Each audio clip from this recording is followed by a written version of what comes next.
बुलेटिनमध्ये आपल्या सगळ्यांचं पुन्हा एकदा स्वागत आणि सुरुवातीलाच बातमी आहे राजकीय। आज राज्य मंत्रिमंडळाची बैठक होणार आहे। थोड्याच दिवसात आचारसंहिता लागणार आहे। त्याआधी ही बैठक होणार असल्याने बैठकीला विशेष महत्त्व आहे। विधानसभेच्या पार्श्वभूमीवर सरकार आजच्या बैठकीत मोठे निर्णय घेण्याची ही शक्यता आहे। सकाळी 10:30 वाजता ही बैठक मंत्रालयात सुरू होईल। मुख्यमंत्री तीर्थदर्शन योजना, मागेल त्याला सौर ऊर्जा पंप योजना, दूध उत्पादक शेतकऱ्यांना मदत या योजनांचा विशेष करून आढावा या बैठकीमध्ये घेतला जाईल। अधिक माहिती घेऊयात, सागर कुलकर्णी आमचे प्रतिनिधी आपल्या सोबत आहेत। सागर, आचारसंहितेआधीची ही महत्त्वाची बैठक आहे, काय अधिक माहिती? आज आचारसंहिता पुढील काही दिवसांमध्येच लागते। तत्पूर्वी कॅबिनेटची बैठक होत आहे।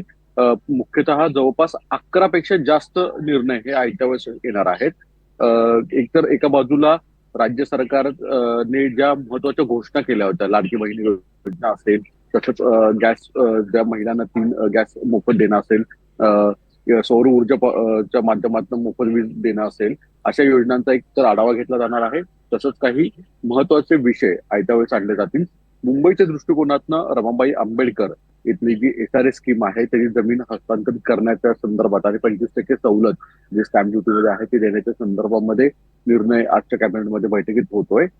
फार महत्वाचा एक निर्णय म्हणावा लागेल, कारण की आपल्याला माहित आहे की रमाबाई आंबेडकर इथे फार मोठ्या प्रमाणामध्ये दलित समुदाय राहतो आणि मुंबईच्या निवडणुकीच्या दृष्टिकोनातून एक फार महत्वाचा हा विषय आणि एक सामाजिक मेसेज देण्याचा प्रयत्न सरकारच्या वतीने केला जाईल असं म्हटलं जातं।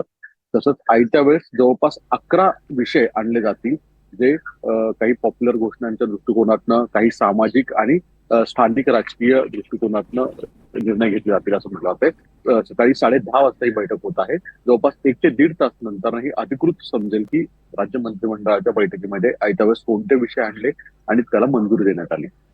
नक्कीच तुर्तास धन्यवाद या संपूर्ण माहितीसाठी सागर।